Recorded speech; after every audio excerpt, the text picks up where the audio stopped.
So, yun. Ayan. Kung nakikita nyo, sobrang lakas ng hangin dito sa amin. Ayan o. Diba? Mga ano pa lang yan, 3 weeks.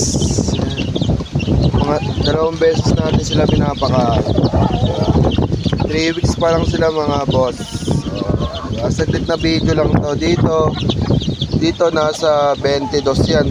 22, 23 ganyan. Tapos, yan. Yung tubig nila. Hindi ko pa sila binibigyan ng mga vitamins para hindi agad sila yung iba kasi malalakas kasi yung gamot eh. Yan. Ito naman sa 11.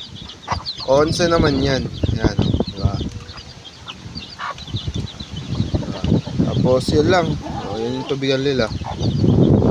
Diba? Ito naman bago lang to. 2 weeks pa lang yan. 2 weeks, 1 week. 1 week ata.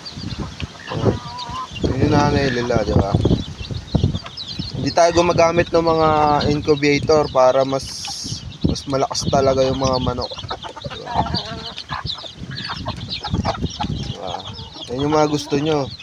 Kung gusto, ayun, nako, inaano ng nanay. Tinuturuan kasi sila kung paano kumain, diba? Yan. Kaya minsan maraming nasasayang, tinatapo lang ng nanay eh. Kasi tinuturuan sila. Kaya okay lang yan. Mga 3 weeks, tatanggalin na natin yung nanay pag marunong sila kumain. Hanggang dito na lang mga boss.